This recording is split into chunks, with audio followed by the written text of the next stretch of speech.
नया सुना है। तो फिर किसी रोजेदार को भरपेट खाना नहीं खिला पाए, एक घोंट पानी ही पिला देंगे तो रोजे का सवाब मिल जाएगा। तो फिर दिन भर भूखा रहने से फायदा क्या है? काहे को भूखा रहेंगे? रोजे का सवाब लेना है। रमजान का चांद नजर आया, घर वाले सब सेहरी की तैयारी कर रहे हैं, वक्त की कमी है, 5 मिनट सेहरी का वक्त बचा है। घर वाले कहते हैं बाबा उठ जा। बोला काहे को? बोला सेहरी करनी है ना, क्योंकि रमजान है, पहला रोजा है, सेहरी कर लीजिए। बोला अभी 4 दिन पहले जलसे में मैंने सुन लिया है। क्या क्या सुने हैं? बोला अभी नहीं, पहले फायदा हम उठाएंगे, बाद में तुम लोगों को बताएंगे। बोला क्या सुना है? बोला अभी नहीं बताऊंगा। उसने सेहरी नहीं की, ये सोच के कि किसी रोजेदार को पानी पिलाएंगे। ओ पहला रोजा है, इत्तेफाक देखिए घंटा गुजरा, 2 घंटा गुजरा, 3 घंटा गुजरा, कोई मुलाकात नहीं हो रहा कि बाहरी कोई रोजेदार आ जावे। तब तो इत्तेफाक से मंगता फकीर आ गया कि अल्लाह के राह में दे दो, ज़कात फिक्रे खैरात अदा करो। वो शख्स फौरन निकला, कहा बेटा जल्दी आ जल्दी आ। जिसको मैं तलाश रहा था वो आ गया, कुर्सी ला, कुर्सी पे ला करके उसको बैठा दिया। वो फकीर सोचने लगा कि लगता है कि ये घर वाला बहुत ज्यादा खुश हो चुका है, सारा माल दौलत पूरी ज़कात लगता है हम ही को दे देगा, इतना एहतराम से बैठाया है। बोला बेटा जा ले करके आओ। ये सोचने लगा लगता है मोटरी गठरी में पूरा बांध करके माल रखा। बेटा अंदर गया तो एक गिलास पानी लेकर के आया बाप के हाथ में दिया। उसके बाप ने कहा लीजिए इसको पी जाइए। बोला बे पगला है, इसको पी जाएंगे, हम रोजेदार हैं। बोला इसीलिए तो पिला रहे हैं, रोजेदार है इसीलिए पिला रहे, रोजेदार ही हम तलाश रहे थे। बोला मेरा रोजा टूट जाएगा। बोला तुमको फिक्र है तेरा रोजा टूट जाएगा, और मुझको फिक्र नहीं कि हमारी जन्नत छूट जाएगी अगर ये काम नहीं करेंगे। बोला बहुत बेवकूफ है, मैं जाता हूँ निकलता हूँ। बोला निकलने नहीं दूंगा, पानी पहले पियो। बोला नहीं पीऊंगा। आप पीना पड़ेगा। बोला नहीं पीऊंगा। कहा बेटा आंगन का दरवाजा बंद करो रे, ताला बंद करो, देखे कैसे निकलता है। ताला बंद, अब निकले कैसे? आंगन में ये आगे आगे पीछे पीछे, वो दोनों बाप बेटे पकड़ा, उसको जमीन पे लिटा दिया, गिलास मुंह में लगाया, पानी पिला दिया, घोंट, सांस बंद होने लगी, ये घोंट अंदर चला गया। वो कहा चलो कामयाब हो गया, जन्नत मिल गई। उसने कहा अरे बकलोल तूने मेरा रोजा काहे तोड़वा दिया, क्यों पानी पिलाया? बोला कि मैंने तकरीर में सुनी थी कि जो कोई रोज़ेदार को भरपेट खाना खिलावे और इसकी ताकत ना हो तो पानी भी एक घोंट पिला देगा ना तो उसको रोज़ेदार के बराबर सवाब मिलेगा। बोला ये मसला तो है, लेकिन ये मसला अफ्तारी के टाइम में है, 10 बजे दीना में है रे। बोला और तो इसका मतलब लगता है कि हम नींद ही में सुन रहे थे। आप लोग नींद में नहीं सुन रहे हैं? अरे नींद में नहीं ने, सैयद शाह शहाबुद्दीन अलैहि रहमतुर रिजवान की बारगाह में आए हुए हैं। ये जात कैसी जात है, वो जात के बारे में इंशाल्लाह मैं बताऊं, थोड़ी सुनेंगे आप लोग? अरे सुनने के लिए तैयार हैं? पूरा मजमा बोले या रसूल अल्लाह, और जोर से बोलो सुभान अल्लाह। अच्छा यहाँ से वहां तक जितने लोग जाग रहे हैं अकीदत से, दिखाने के लिए नहीं बल्कि मोहब्बत से, किसी को बताने के लिए नहीं कि हम ये काम कर रहे हैं, दिखाने के लिए नहीं, बल्कि अब तक जो हमने किया है अगर किसी को खुश करने के लिए किया तो हो जाने दो। अब जो करना है दिल की अथाह गहराई से अपने आका मदनी मुस्तफ़ा जनाबे अहमद मुश्तबा मोहम्मद मुस्तफ़ा सल्लल्लाहु ताला अलैहि वसल्लम की बारगाह में दुरूद व सलाम के नजराने अकीदत दिल से मोहब्बत से पेश करें और पढ़ें। बाबा से बुलंद पढ़ें अल्लाहुम्मा सल्ली अला सय्यदना व शफीना हबीबना व नबीना मौलाना मुहम्मद बारिक वसल्लम सल्लु अलैहि सलातु व सलाम अलैका हबीबी या रसूल अल्लाह सल्लल्लाहु ताला अलैहि व आलिहि वसल्लम। आप इन्हें देखते जावे, आले रसूल को देखते जावे, अपनी नेकियों में इजाफा करते जावे। लेकिन उससे पहले एक बात मैं पूछना चाहता हूँ, क्या आप लोग अपने माँ से मोहब्बत करते हैं? अरे जोर से बोलो, माँ से मोहब्बत करते हैं? बाप से मोहब्बत करते हैं? अरे माँ बाप से मोहब्बत करते हैं? जो लोग माँ बाप से मोहब्बत करते हैं, माँ बाप की मोहब्बत में नबी के नाम का नारा लगावे, जिनके माँ बाप दुनिया में मौजूद है, मौला अगर वो बला आफत परेशानी में है तो अल्लाह उन्हें परेशानियों से बलाओं से निजात अता फरमाए, और जिनके माँ बाप दुनिया से रुखसत हो चुके हैं मौला उन्हें करवट करवट जन्नत नसीब अता फरमाए। सारे लोग जिनकी माँ बाप दुनिया में मौजूद है या जिनके माँ बाप दुनिया से रुखसत हो चुके हैं, सबके सब अपनी माँ बाप की मोहब्बत में नबी के नाम का नारा लगाए और बोले या रसूल अल्लाह अब देखो एक बात, एक हदीस में पेश करना चाहता हूँ जिसमें मुस्तफा जाने रहमत का इख्तियार भी है और माँ बाप के मरातिब का जिक्र भी है कि माँ बाप का मर्तबा क्या होता है, माँ बाप की बुलंदियां कितनी होती है। आप उसे मुलाहिजा फरमाए। एक शख्स बारगाह रिसालत माँ सल्लल्लाहु ताला अलैहि वसल्लम में तशरीफ लाते हैं, हाजिर होते हैं, हाजिरी देते हैं, सलाम अकीदत पेश करते हैं। आप ये मंजर को मुलाहिजा, मंजर को देखते रहे और मेरी गुफ्तगू को थोड़ी तवज्जो के साथ समाअत फरमाने की कोशिश करें। इधर देखें मेहमान रसूल जो यकीनन इस वक्त हाफिज कुरान बन चुके, जिनके सर पर दस्तारे हिफ्ज़ व क़िरात रख दिया गया। इधर है आले रसूल, उधर देखिए मद्दाहे रसूल है। बहुत सारे मद्दाहाने मुस्तफा से आपने सुना है, नबी की तारीफ सुनी है, मनक़बतें सुनी है, औलिया की तारीफ सुनी है। एक हदीस को मैं बयान करता हूँ, जो लोग माँ बाप से मोहब्बत करते हैं वो गौर से सुने कि, और जो लोग माँ बाप से दूर होते हैं, जो माँ बाप की बातों से नफरत करते हैं, जो माँ बाप की कदमों से दूर है, वो लोग बगौर समाअत फरमाए।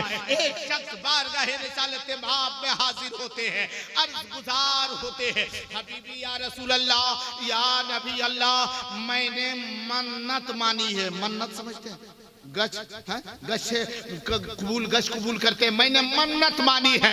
आका अलैहिस्सलातु तस्लीम ने फरमाया, कौन सी मन्नत मानी है? वो साहबी कहने लगा, या रसूल अल्लाह, या नबी अल्लाह, फिदा का हामी वाबी, ए मेरे आका, मैंने मन्नत मानी थी कि अगर ये मेरा फला काम हो गया, इस काम में मुझे कामयाबी मिल गई, इसमें मुझे सफल मिल गया, तो उस मैं खाने काबा तक पहुंचूंगा, शहरे मक्का जाऊंगा, खाने काबा के करीब जाकर के काबे की चौखट को बोसा दूंगा, काबे की चौखट को बोसा दूंगा। या रसूल अल्लाह, मैंने यही मन्नत मानी है। मेरे आका फरमाते हैं, फिर बताओ क्या हुआ? तेरी मन्नत पूरी हुई, दिल का अरमान पूरा हुआ कि नहीं? वो शख्स कहने लगा, हाँ हाँ या रसूल अल्लाह, दिल का अरमान पूरा हो गया, जो मुराद थी पूरी हो गई, जो अरमान था पूरा हो गया, जो ख्वाहिश थी पूरी हो गई। आका फरमाते हैं, फिर चले जाओ मक्का और काबे के करीब जाना, काबे की चौखट को बोसा दे लेना, क्योंकि तूने वादा ये किया था, अगर ये काम हो जाए तो हम काबे की चौखट को चूमूंगा। ए मेरे गुलाम, जा और काबे की चौखट का बोसा दे ले। वो शख्स कहने लगा, हबीबी या रसूल अल्लाह, पाँव इतना मजबूत नहीं है, बदन में इतनी ताकत नहीं है, कुव्वत नहीं है कि मैं काबे तक पहुंचूं और काबे की चौखट को चूमूं। चलने की ताकत नहीं है, बदन में कुव्वत नहीं है, इतनी ताकत नहीं है कि पैदल जा सको। इसलिए या रसूल अल्लाह, अब क्या किया जाए? मेरे आका अलैहिस्सलातु तस्लीम फरमाते हैं, अगर तू पैदल जाने के काबिल नहीं है तो एक सवारी कर ले, ऊंट पे सवार हो जा और उस पे सवार हो करके काबे तक पहुंच जा और काबे की चौखट का बोसा दे दे। वो शख्स फिर कहने लगा, हबीबी या रसूल अल्लाह, हम सवारी पर भी जाने के काबिल नहीं है, इतनी इस्तिताअत नहीं है, मेरे पास माल नहीं है, मेरे पास दौलत नहीं है, मेरे पास इतने सरमाए नहीं है, मैं काबे तक पहुंच सकूं सवारी पर सवार हो करके। या रसूल अल्लाह, अब क्या करूं? आका कोई हल निकाल दीजिए। मेरे आका अलैहिस्सलातु तस्लीम फरमाते हैं, जब तू पैदल जाने के काबिल नहीं है, सवारी पर भी जाने के काबिल नहीं है, मेरे नबी मुस्कुराते हैं और फरमाते हैं, जा तू वापिस चला जा, अब वापिस तू अपने घर चला जा। वो सहाबी थोड़ा मायूसी का इजहार किया है, या रसूल अल्लाह, मेरी मन्नत कैसे पूरी होगी? जो मैंने वादा किया है, वादा मैं कैसे पूरा करूंगा? या रसूल अल्लाह, आप घर वापिस भेज रहे हैं, कुर्बान जाओ आका के जवाब पर। मेरे आका मदनी मुस्तफा अलैहिस्सलातु व तस्लीम इरशाद फरमाते हैं, तू घर चला जा और जब तुम घर जाएगा तो अपनी माँ के करीब जाना और माँ के कदमे मुबारक को चूम लेना। इधर तुम माँ के कदम को चूमेगा, उधर तुझे काबे की चौखट चूमने का अल्लाह सवाब अता फरमा दे।